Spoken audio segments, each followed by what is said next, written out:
Good morning or good afternoon if you're Kevork. Welcome back to another live stream of the DD Geopolitics podcast. I am your host, Sarah, joined this very early morning with John and, of course, our guest, Kevork Almassian, a Syrian Armenian political analyst, journalist, and commentator based in Germany and founder of Syriana Analysis, a platform dedicated to Middle Eastern geopolitics and analysis. How are you, Kevork? And I'm sorry that we're meeting under these circumstances, but it is good to see you. Thank you for having me, and I'm sorry to wake you up so early. I'm more than happy. I really want our viewers to understand what's going on, and I can't really think of a better person to go through that, especially since we're going to be talking about Aleppo, which is a heavy concentration of Armenians. So I'm very happy to have you on. And John, how are you faring? Doing great. It's nice to wake up early on Sunday, get the day started early. But this is such an important conversation. So I was incredibly excited when I heard last night that we were going to have this show. And I hope that our listeners can really appreciate and understand some of the fundamental dynamics in Syria, because there's so much misinformation that we get in the United States that leads to all of these crazy types of ideas that people have in their heads, to the extent that you have a lot of pro-Palestinian people here that are anti-Assad and questioning Syria. It's very, very strange. So we'll get into all of that, I'm sure. John, are you based in the United States? I am. Yeah, I'm based in the United States. I'm in Colorado. Cool. I hope to see you soon in the United States. Ooh. I will not get a visa, but there is a person contacting me. He's an Armenian American. He says he's an attorney general in the US or something, and he can secure a visa. So let's see. I hope that works. Ooh, love that. Well, yeah, you'll have to let me know. And eat all of the disgusting American food. We will go to Armenian restaurants with you guys. Don't worry. Well, let's get right into it. I don't even really know where to start. John, do we start? Because the ceasefire happened, and then kind of all of a sudden, a lot has happened. I think maybe we start with the basic developments on the ground over the last 2 days. Of course, we know things have been incredibly dynamic. We heard reports about 2 days ago that broke out that HTS and other armed groups were beginning to make progress. We've heard a lot of misinformation. So maybe we can kind of start there with, like, what is the actual reality on the ground? We heard reports that Assad had fled to Russia. Those cannot be true. So can you maybe kind of give us just some basic dynamics of where things are on the ground right now as we understand them? I just want to, at the beginning, to mention, when I say this is an analysis, this is my analysis, and then there are information coming from Damascus. So for the people to understand what are we talking about. I think what happened in Aleppo was anticipated. It was expected. And we have been tracing the movement of these militants for quite some time. And they are not the most, let's say, private organizations that they keep their things for themselves. And even individuals like ourselves, we can detect their movement and we can see what they're planning for. And they have big mouths. Like many people in the area, we like to brag about our future plans. So they were talking about it, and we knew that they're going to attack. The problem with Western Aleppo was a few weeks before this attack, many of the locations where Iranian advisors and Iranian affiliated forces have evacuated. And this was a part of a larger deal in the region to decrease the Iranian influence in the region. And to be honest with you, Syria has an interest in balancing its relationships between the Arabic countries and Iran doesn't mind that. Iran said, I'm here to secure some of the borderlines in the country, and they don't have, let's say, imperialistic or colonial aspirations to stay in the country. So when the time comes and the government says that you have to leave, we leave. We don't have a problem with that. So the replacement of these forces were mostly from units that are conscripts, young men, who are not, let's say, who haven't engaged in much of war and conflict, and they haven't gained much of an experience, let's say, in the past decade or 14 years. Some of the units that the Syrian army has, they are the elite units. those are the ones, if they were located there, it was impossible. I would assure you it was impossible for al-Nusra to break through the fences, because what happened is basically al-Nusra defeated the army through the psychological operations that they have waged through the media outlets. People were talking about the conquer of Aleppo, and Aleppo fell when the al-Nusra was still like 20 kilometers away from the city center.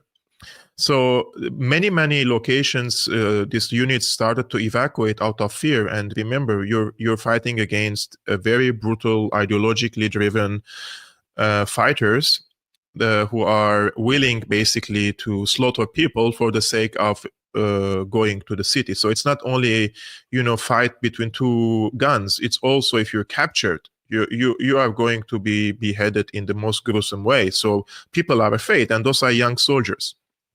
Now, they broke through the city, they occupied all the city, unfortunately, and now they are in charge of the airport and two major routes, the M5 between Aleppo and northern Hama, and also the Khanasser. The Khanasser one was an alternative route the government opened during the days of the siege on Aleppo between 2012 and 2014 for the people to be able to travel through the country.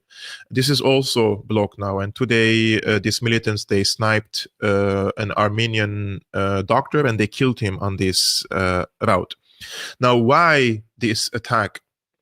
This attack, which was anticipated by why Turkey unleashed without limits these Nusra Front elements to go to Aleppo. There is mutual ground between Erdogan now and Israel in Syria.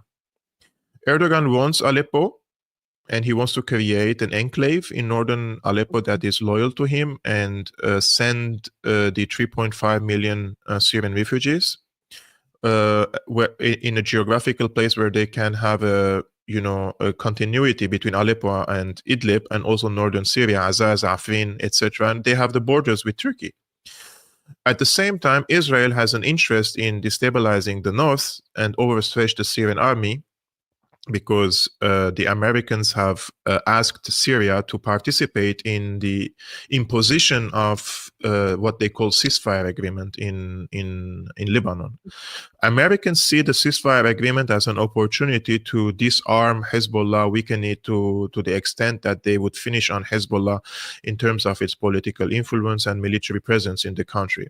So it's multifolded. Want for the local players in Lebanon to run against Hezbollah and to create this hostile environment for Hezbollah in Lebanon, and they demanded Syria to participate in sieging Hezbollah. And they are expecting from Syria basically to stop the flow of weapons and the free movement of the Hezbollah operatives or members between Syria and Lebanon, which they can use also to travel to Iran. So basically, they are asking Syria to kill its ally, Hezbollah. And the first message that was delivered by the Americans to Assad was by the foreign minister of Jordan a few weeks ago, even before the ceasefire agreement. And they told Assad that this is an information now, that the Americans want you to be part of this ceasefire agreement by blocking these supply chains for Hezbollah. And in return, the United States would relieve some of the sanctions against Syria, and they try to bring it back to the Arabic world, this and that. And Assad rejected that. For Assad, it's not like he's just a stubborn person who has suicidal thoughts and he doesn't like to, give concessions. But for Syria, it's also Syria's foreign policy is based on a strategic vision. And Hezbollah is part of a network of alliances in the region, state and non-state actors that have a project of de-Americanization of the region, basically. They don't want for the Americans to have an upper hand. Syria doesn't mind having relationship with the United States, but at the same time, they are part of a broader alliance which is determined of kicking the American influence out of the region, including Iran, Ansarullah, some of the Iraqi players, and in Lebanon. So Syria has been a victim, basically, of this regime change war for the same exact purpose to dismantle the axis of resistance. So if Syria survived 14 years of war, they're not going to give this on a golden plate now by strangling Hezbollah. So just from an opportunistic point of view, it again doesn't make sense for Syria to strangle Hezbollah. Now, the Turks and the Israelis came to the same, let's say, mutual interest now in Syria, overstretch the Syrian army. Turkey wants the north, and Israel wants to disturb, let's say, distract the Syrian army in hope for exerting enough pressure on Assad to accept this. Now, the evidence for this argument is, if you see the pattern of the movement militants between Aleppo to Hama, if you see the pattern and how they were moving and where they were moving, it was quite clear that they're going to Homs and then to try to encircle Lebanon. They wanted to create a militant, let's say, siege on Lebanon by the Al-Nusra Front, Al-Qaeda, or HTS, call it whatever you want now, but through these militants, which is the Israeli project. And now the Syrian army, because they received a major blow in Aleppo and they had to retreat, redeploy, and go to the north, to the south, they have established that they have to defend Hama at all, regardless of the consequences. So the information from Syria is the red line is now Hama. They cannot advance into the city or the south of the city, because then they will encircle, of course, as I mentioned, Lebanon. So defensive line is now going to be in Hama, and then we will see a counter-offensive. And this is again an information which is based on the talks now of Assad with Putin, who was in Moscow. And this was something that I published and then deleted, and the people were like, yes, you're publishing fake news, this and that. I just didn't want to anger some of my sources in Syria, like telling them, oh shit, I published it, you know.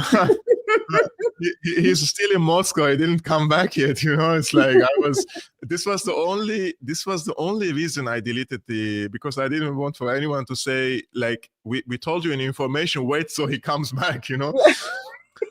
And so the second day I said confirmed, because he returned. Now he's in Damascus and he held talks with the Iraqi prime minister. He talked to the Emiratis, he talked to the Saudis, he talked to the Egyptians.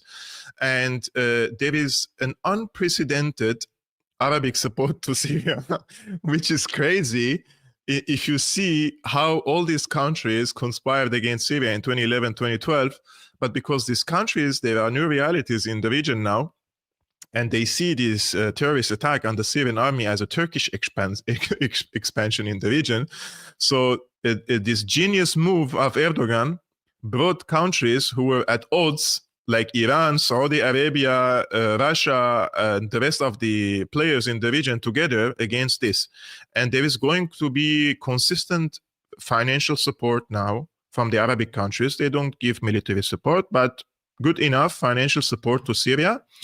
And there is going to be Iraqi support militarily, Iranian support militarily. Hezbollah, I think, has to stay now this time out of the equation. They have to recover from what they have been through at the current moment. They already have some presence in Syria, but I think it's better for them to stay in Lebanon, because the ceasefire could crumble at any moment and hostilities could restart in Lebanon as well. So this is the overall situation. In terms of the fake news, like I was going to hit myself yesterday, because when I read like that these people, if they publish they've seen flying elephants, they have tens of thousands of followers giving them thumbs up and believing it, you know. And like Assad has been assassinated, there is a coup. Like it seems that somebody Googled the name of the leader of the National Security Bureau in Syria and they found out who is he. So his name was heavily used. This person, if he wants to run a coup against Assad, he is not in charge of the army. Like he can't move a military unit even if he wants to. So how are you telling me that this guy is leading a coup? At least say the chief of staff of Syria, right? Like to make it look more believable, tell me that the chief of staff is leading a coup. And the problem is, you saw me yesterday, I was on Mario's space. I didn't keep it going. I said, I'm not going. It's ridiculous beyond belief. Like they're talking about this incident as a fact, and I'm saying, bro, like my parents now are in Damascus. Like everybody is in the street eating ice creams and going and eating stuff. Like there is nothing in Damascus. Yeah. And then like 2 minutes later, they come back. We have a confirmation from Damascus that the coup is underway. It's like, what are they talking about? You know, like the problem is it takes so much patience also from us. And from me, not to tell these people, first to fuck off, and secondly, it's like I literally making calls to Damascus and not to my parents, to contacts in Damascus, and they're like laughing at me when they hear these reports, right? And you can't tell them who is your source in Damascus, and then they'll say, you have these ties or you have this contact in the, Right. you know, so you can't tell them, but they're like bluntly and continuously recycling the same thing over and over again, and you're telling them, no, it's not happening, and they're not in Hama. No, they have occupied Hama, but they have not. They have not. So that's why I always say time will tell. Like our friend Jeremy used to say on this Ukrainian accounts, time will tell. Time will tell. Yes. Well, I do want to give yes. Kevork his props, because if you aren't following Kevork, you should. He's apparently psychic or just has really great sources. Here's Kevork's kudos for predicting the the attack. This is from September 30th. Basically, I mean, it's like the whole story in one picture, honestly. So, also want to touch on, you kept on calling them Al-Nusra Front. I love that you call them that, because that's what they are. This HTS new iteration rebranding of Al-Nusra Front. Let's take a look at who we're dealing with in Aleppo.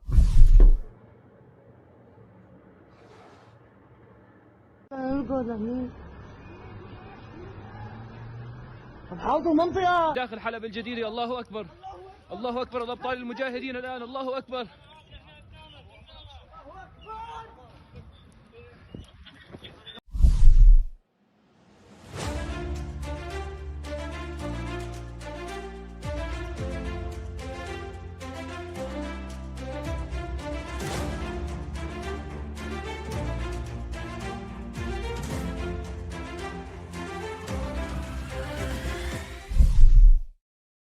He did try to hide it. He tried to hide it when he saw the camera. This group is Nuruddin Zinki. So they are, first of all, the CIA paid and trained this group. And they only technically stopped supporting them when they beheaded this child in Aleppo in 2016, where they had a Palestinian kid. They put it in the back of the truck and they slaughtered him on a video, and they posted it. Only then the U.S. White House spokesperson, I think back then was John Kirby or something, another. I don't want to call him names now. Anyways, so only then he said, we're going to investigate if there is some violation, this and that. And they stopped the funding. But because the direct funding has stopped, that doesn't mean the US is not supporting them, because they do it through Turkey. And Turkey is a NATO country, and they are still continuously supporting this Nuruddin Zinki. And they're now, as you saw from the badges, they are affiliated with Al-Nusra Front as well. They're fighting together, and this is not like an isolated incident. Again, yesterday when I was in Mario's space, when I was there were no other Syrians. And once I joined the space, it seems that secretly they started sending to anti-Assad Syrians to join, so that they counter my argument. And this was something like every time I mentioned the crimes of Nusra, they said this is an isolated case. This is the same language that Israel uses in Gaza when they slaughter 500 people under tents, and they say this was an isolated incident. And they're using the same tactics at the current moment. But it is not. From the first days of the so-called Syrian revolution, the revolution itself, it started on a sectarian ground. It started by the calls for extermination against the minorities and sending the Christians to Beirut and this and that. And this is a natural development for the type of the peaceful slogans that they raised at the beginning. So now we have a situation where Nusra, Nuruddin al-Zinki, we have the Islamic Turkestan Army, Uyghurs, Tajikis, Saudis, Chechens, all shades and different nationalities are part of this offensive against Aleppo. But their advances, in my opinion, found a serious resistance in northern Hama. And eyewitnesses who we have in northern Hama, journalists, Syrian journalists reporting from there, and also bypassers and people who escaped Aleppo and now they're going to Damascus because you have to pass through the M5 highway in Hama. They say they tell us, because the army told them not to take pictures or videos, so nobody dares to publish now. But they're telling us the nature of the reinforcement arrived in Hama. It's unprecedented, even when there was an offensive against Aleppo in 2016. So even during the offensive against 2016, the type and nature and amount of reinforcement that the Syrian army sent to northern Hama is not comparable to the type of weapons and the nature of the attack that they did against Aleppo. And this leads me to believe that there is going to be a huge counteroffensive. The international conditions has to be first met for it. And it's important for Syria to not,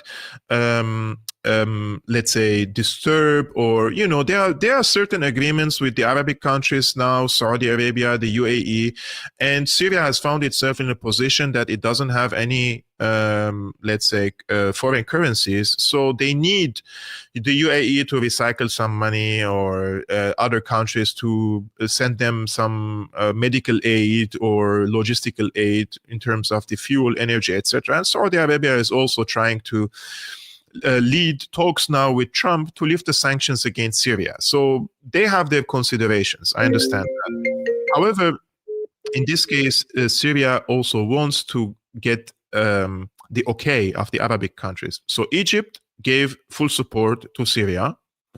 Jordan, which is very strange, they expressed support to Syria. Tunisia expressed direct support to Syria. Saudi Arabia, UAE, Bahrain, and Oman.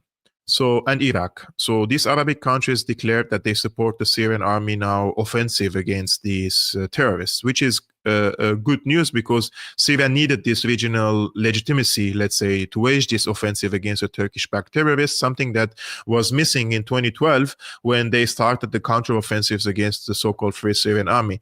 Now, the Iranians, today, what was his name? Karakchi, the foreign minister of Iran, is in Damascus now. He's holding talks. Just landed like very recently. I just posted the flight about an hour ago. So he's probably now in Damascus, or he will be in Damascus, and he will hold talks with Assad and then go to Ankara.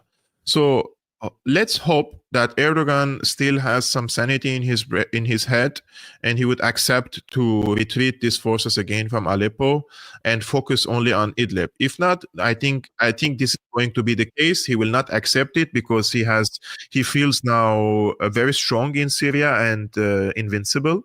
So I think this is going to be, unfortunately, be treated only through military means. Well, let's take a look at some of the recent Russian strikes, and then I want to ask a couple more questions about this coalition that's forming, and then the talks that Bashar al-Assad had with President Putin. So let's take a look.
All right, so there you see some pretty significant strikes carried out by the Russian Air Force. Now, we know that, as I mentioned before, and as you alluded to before, President Bashar al-Assad had emergency talks with President Putin. I'm very curious to get your thoughts. I mean, we understand that Russia has a very significant interest, not only in Syria, but also in the region at large. They've had their own problems with terrorism and instability in the Caucasus.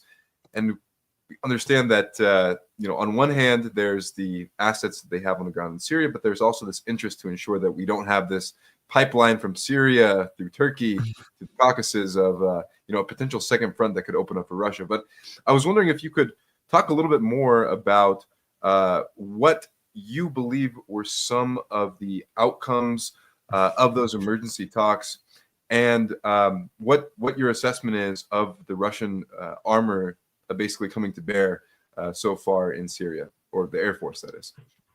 So all the sources in Damascus are silent about this, and I think nobody knows except Putin himself and Assad himself. This is something that is very strictly, I would say, private, and they don't share such an information. And it's good because we have to assess how this meeting went by the Russian now Air Force attacks. And this has been accelerated today. There have been busy movements by the Russian Air Force from the Tartus Air Base against the militants inside the city of first Idlib, and then on the peripheries of Aleppo. I think the Russians have an invested interest in Syria to keep the country intact and stabilized. They cannot create any sort of, let's say, balkanization in Syria, where probably the Kurds or probably the Erdoganists could allow such a pipeline, for example, to go to Turkey at a later stage. So this country has to stay united in the hands of one government. Also, even like if you read the so-called pundits on Syria, and they say, yeah, but the Russians have secured their interests in the Mediterranean and they already have a naval base there, so they could abandon Assad and create a Alawite enclave in Tartus, this and that. I mean, I don't even know how to answer this, because if such a scenario happens, this means that the entire Syrian coast will be encircled by the jihadists. And all sorts of attacks, mortar attacks, drone attacks will be on a few kilometers away from the base of Russia. So, of course, this is not going to be plausible or possible, even if the Russians were very opportunistic in this case and they said, it seems that the price for this war is too high and let's just secure our own, let's say, or interest, which is like the Mediterranean, and then we block the access of Qatar to the Qatari gas to the European markets. That's not going to happen. For Russia, they have a clear mission in Syria, and this has been put on the shelf for some time due to disagreements with Turkey. Yesterday, I was reading to one Russian general, which this was Russian, but somebody has translated it on X. I'm not sure if I have it. Just let me check if I have it in my book. I think I saved it. Anyways, so basically what he says is that Russia has been, I'm paraphrasing him, of course. He doesn't say Russia was naive, but it says Russia has been too respectful to the rivals and the enemies and the partners as well. And why he says that is because Russia respects gentleman agreement, and let alone what is written on paper and is agreed upon. So the Russians, when they have observation points in Idlib, for example, or near Idlib, their observation point is few soldiers with some machine guns. That's it. Like, they don't have a big force no, because they believe that Turkey will respect this agreement. So they don't need to have a strong military presence to enforce the agreement. But now that Erdogan, he sabotaged these agreements, he says it seems that Russia has to impose this agreement with iron and fist, with force. And I think that is the only plausible way now. Like, we always say, unfortunately, because we truly hoped that the issue of Idlib would be solved diplomatically, through Turkey, through process, slowly but surely. Like, we don't want for Idlib to be completely destroyed, or the civilians would be in harm's way. No sane person wants that. But now that the entire region's fate is is at stake, I think the realpolitik and unfortunate historical, if you see unfortunate historical events, at some point there has been decision made that was at the moment looked very bloody, but on a long run it had positive impact. And one of these is Aleppo.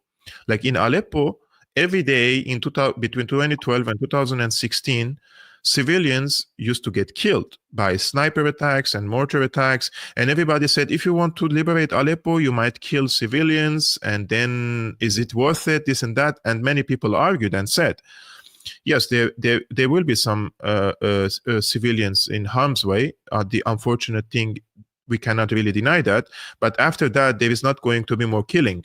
And that's what happened between 2016 and 2024. Have any one of you heard of any person dying in Aleppo by a sniper or mortar? And this and that? No, it never happened.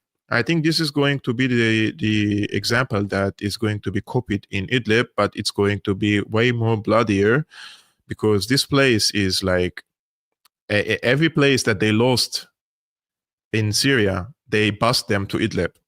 So Right. you can imagine how many of them there exist in Idlib. Like an insane asylum. But maybe we'll bring some levity to the conversation. One of the first things that the terrorists did upon arrival was finally, as Fox News has been warning us for a decade, the war on Christmas is finally here.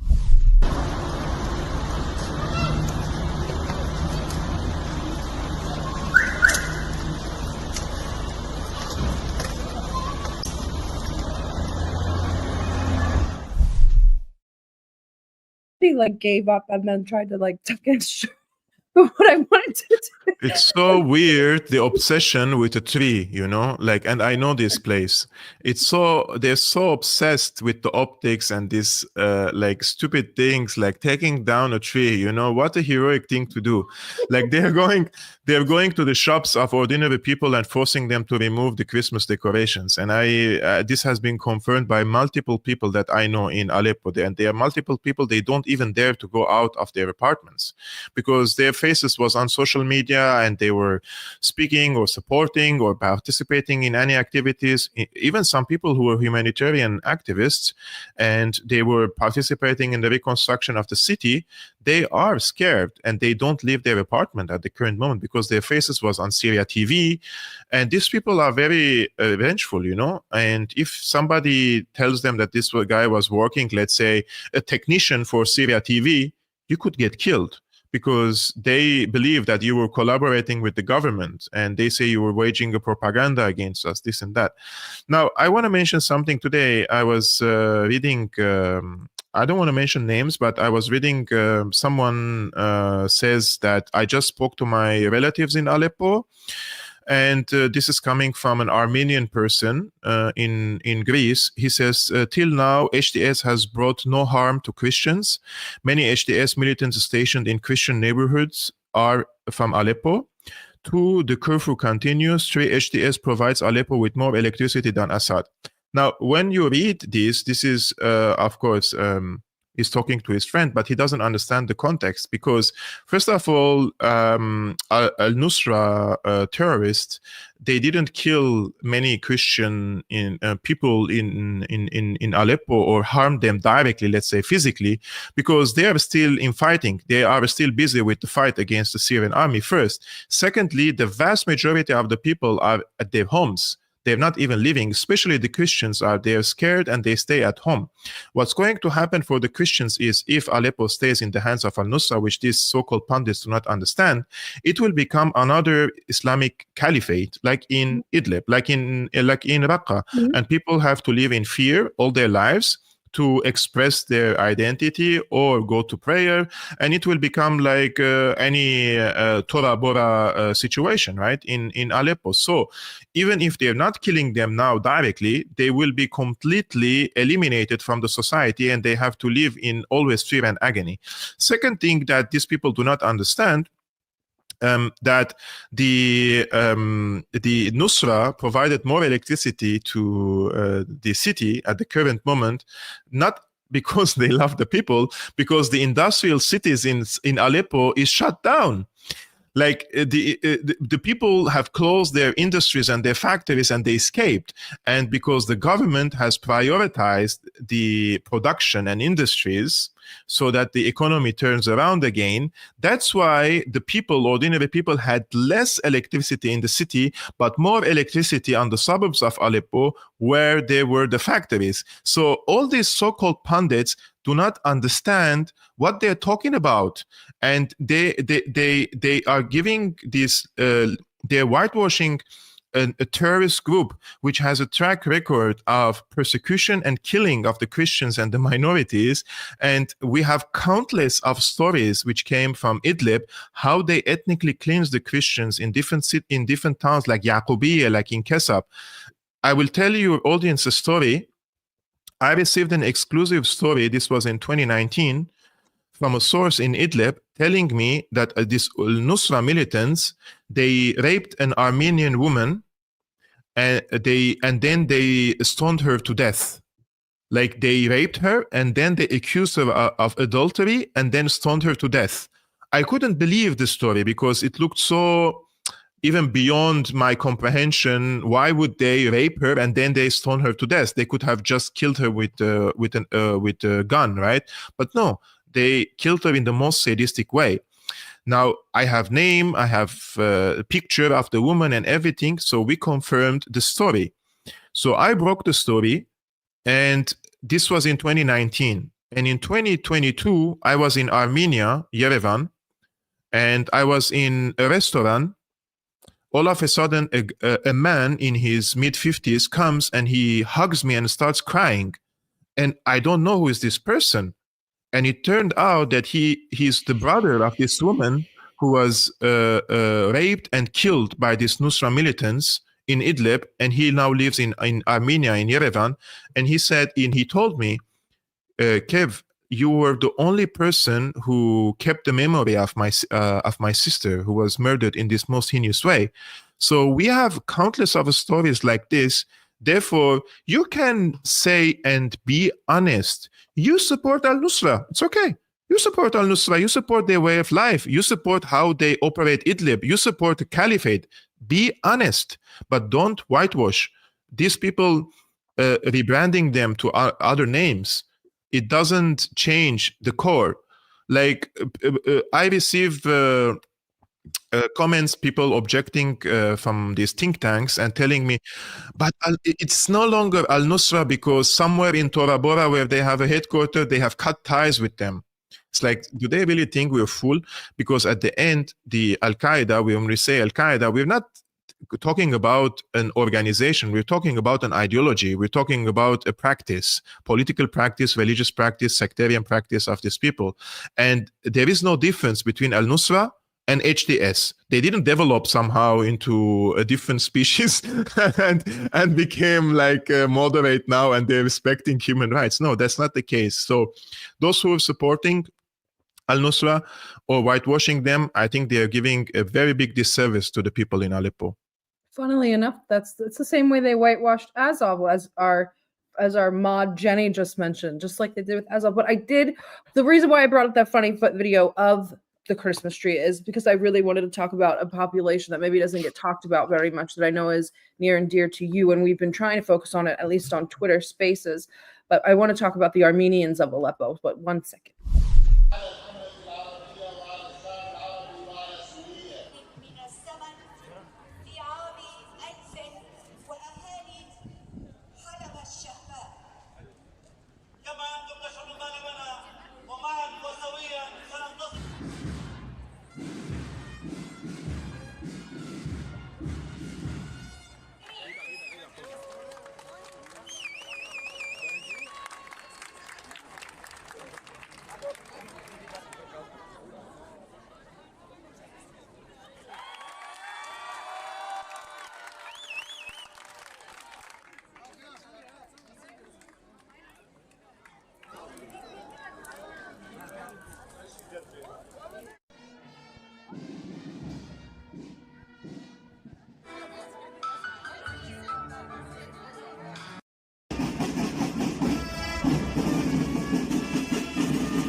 I wanted you to kind of talk about that community. I included the first part. It might have looked a little violent, but they were commemorating the Armenian genocide, and I thought that was important. This is the school that I studied, by the way.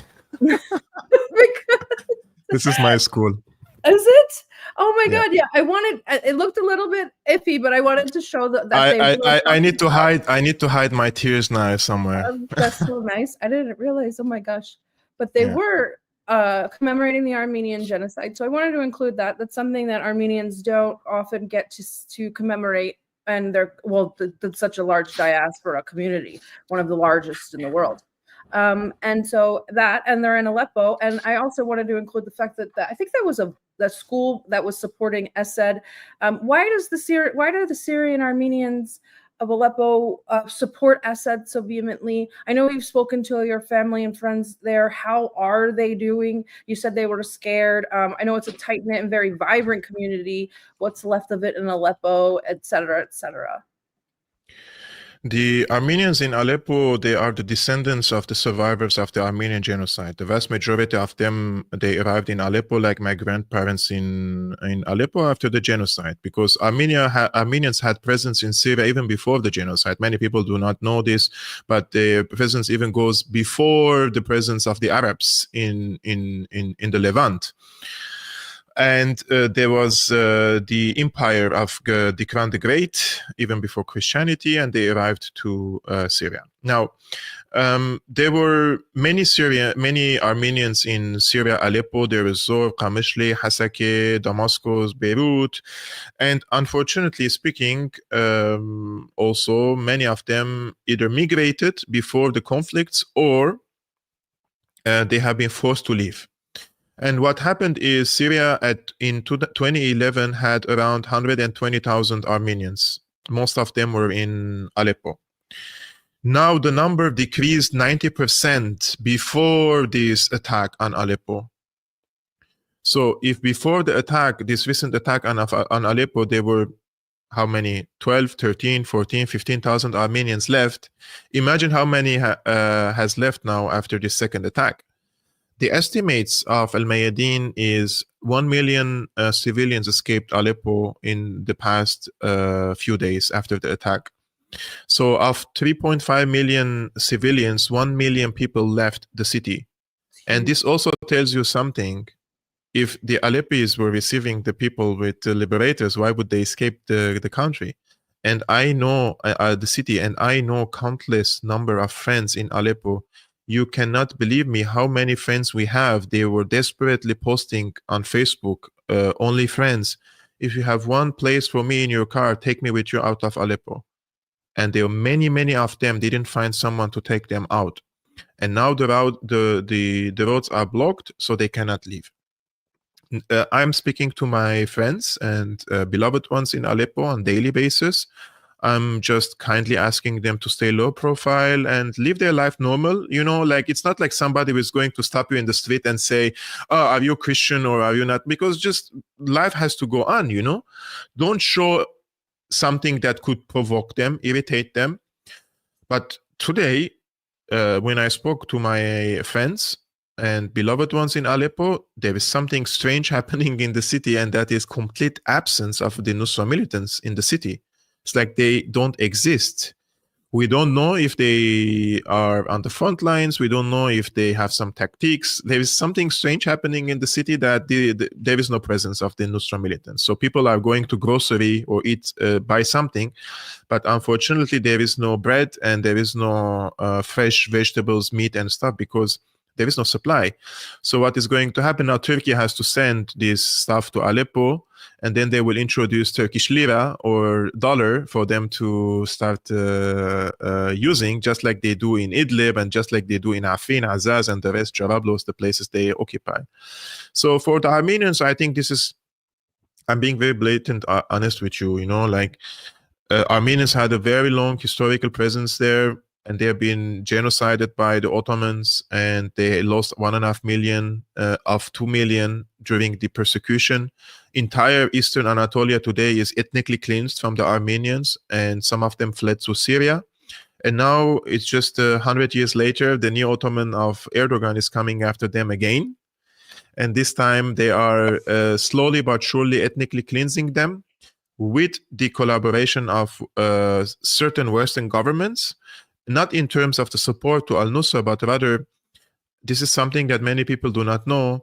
Many Armenian and Christians left Syria to Beirut, to Lebanon, during 2012 and 2016. And during this time, only during this time, some certain Western governments like Australia and Canada, they opened a migration only for the Christians of Aleppo. And I have friends, relatives, family members now in Canada. The moment you arrive in Beirut and you apply for this NGO, which is a Christian NGO in Beirut, belonging to the Canadian, to some other Canadian NGOs, in 3 months, you are already in Canada. In 3 months, and not even with a refugee status. It's a resettlement program. You don't get a refugee status. So you're all of a sudden arriving with a resident permit and you can work and continue your life there.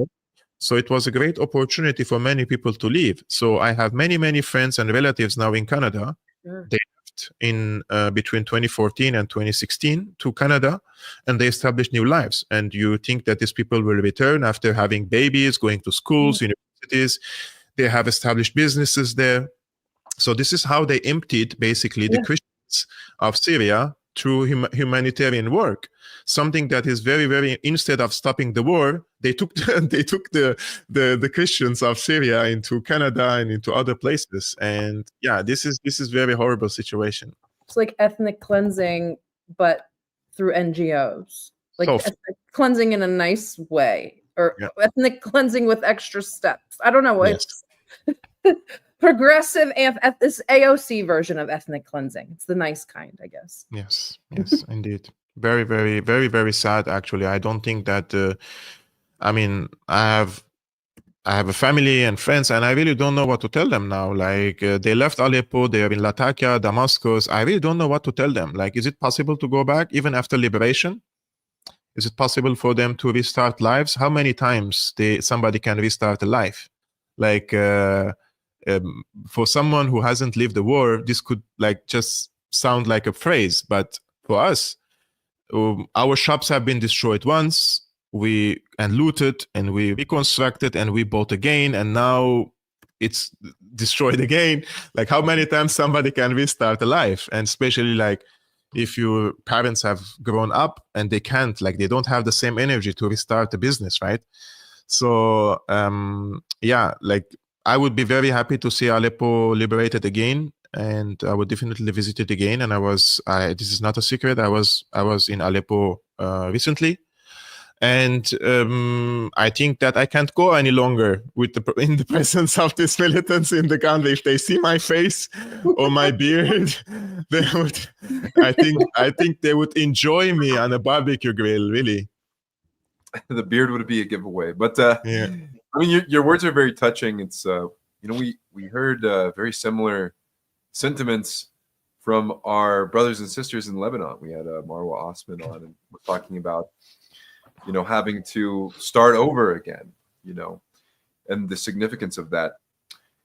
And as I'm kind of thinking about this, I wanted to zoom out a little bit, because we've been hearing a ton of propaganda from the West in social media, people who are ostensibly pro-Palestine, saying that, oh, if you're against Israel and their barbarity, then you should also be against Bashar al-Assad, which is just ridiculous. And then in the institutionalized form, we see major news organizations like Al Jazeera, Middle East Eye.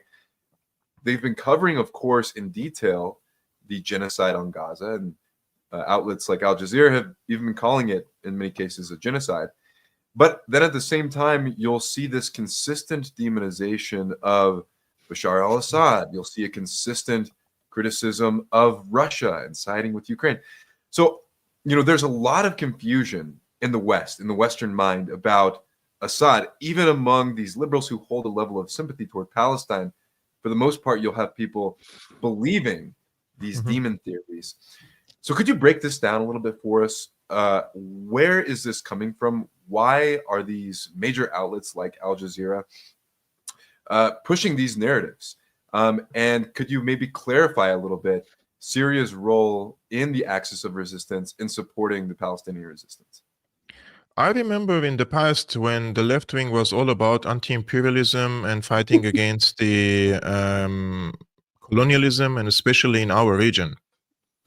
Just like in the West, the left in the region has been infiltrated and destroyed by Qatari money. Qatar has poisoned the left into extent that it's impossible nowadays to have a rational discussion about what's happening in Syria. Because, and this is a copy of what George Soros does in other communities and other forces, basically, NGOs. It's all about now identity politics, and it's about feminism, LGBT, even in Syria, right? And they talk about this democracy that is going to uplift us from our ashes. This is how they believe things work.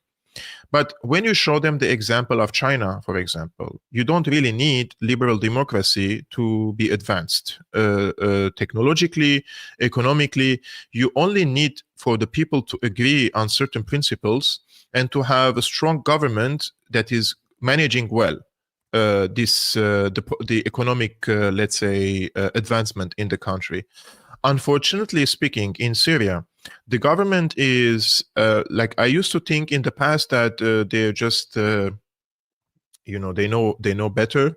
Now I truly think that there are so many incompetent people in Syria that gives Al Jazeera the window to jump inside the Syrian society, and these mistakes are repeated and they are unforgivable, because many locations in Syria fell now due to Al Jazeera's psychological operations against the people and how they spread fear among even the army soldiers, whereas the Syrian army, the Syrian TV, they were showing how the penguins multiply, right? Like, it's like there is no way to compare the strength of the media strength of Al Jazeera with what Syrian state TV does. And we, on alternative media, we have done better job than entire state TV. Like, I can do better from my bathroom than an entire ministry of information in Syria, right? And this is not funny, like, it's like, why? Countries. I'm like, just hire us, please. Yeah, why? Like, we have so many talents, The problem is, even if we have talents, it's like institutionalized corruption that it's like everybody becomes one of them, when they join the institution. So we have so many talents that they lose themselves among the tide is very strong. Anyways, what Al Jazeera does, so basically they convinced many people, and we're talking of tens of millions of people in between Qatar to Mauritania, that the liberation of the people from the authoritarian regimes, how they describe it, is the formula for them to become like the West. Right. If you want to become like the West, you have all this advancement, all these technologies, all these beautiful things that they have. Then you have to get rid of Assad, and then you will become like them. But what's happened in Europe is a process of natural development during the historical cycles that they led them into this type of governance system in Europe or in the United States. In Syria, people can, I don't know how they forget it, but since 1,400 years, since the inception of Islam in the region, not a single country or community established such an electoral, let's say, system or a democratic system based on the elections that the people are calling for nowadays. And I'm not saying necessarily this is a bad thing. I'm saying that for 1,400 years, the people didn't practice this. And then we had 400 years of Ottoman occupation of Syria, which left the people completely, let's say, their natural social and human development has been frozen during this time. So we can't really underestimate the impact of history on the Levant in, let's say, West Asia, and why they have certain types of political systems there. Now, if we want to get rid of all authoritarian regimes in the region, I think we should start with Qatar, because Qatar is not a democracy. Qatar doesn't have a constitution, and surely it's not the emir of Qatar who is asking the people who they want to be the ruler of their country. Is just giving to his son again, right? It's the same in every country, especially in the region, but some of them are more blunt than others. So I don't understand why it has to be, this style has to be copied in Syria, but not in Qatar itself. But Qatar is more than that. Qatar is, I think, the biggest PSYOP in the region is Al Jazeera. And when I say the biggest, there are multiple of them, but Al Jazeera is the strongest one. Al Jazeera is basically, if you see the inception of Al Jazeera, the first people who started Al Jazeera, they were the BBC journalists. And this was based on a more British journalism style than any other types of journalism. And what they basically were foreseeing or planning on, the moment Al Jazeera started, they presented for the first time solid, brilliant, professional journalism.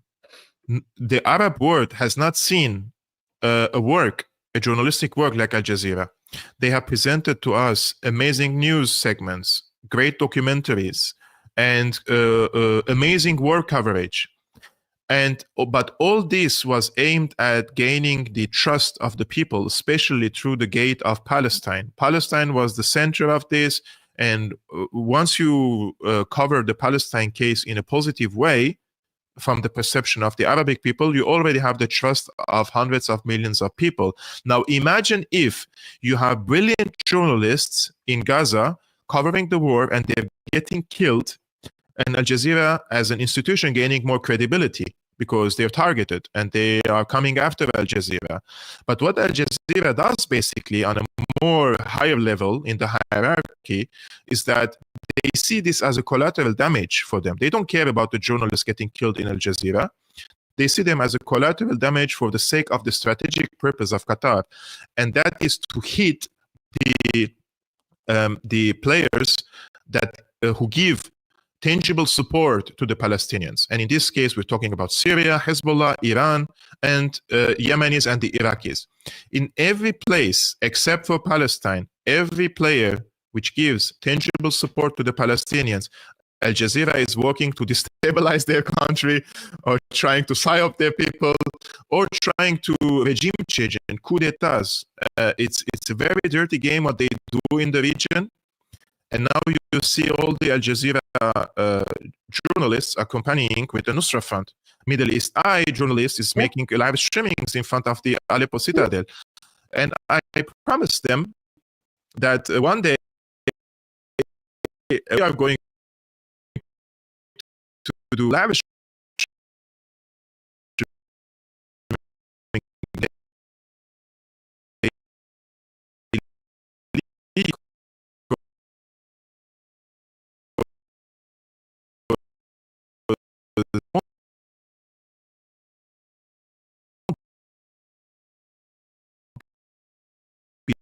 long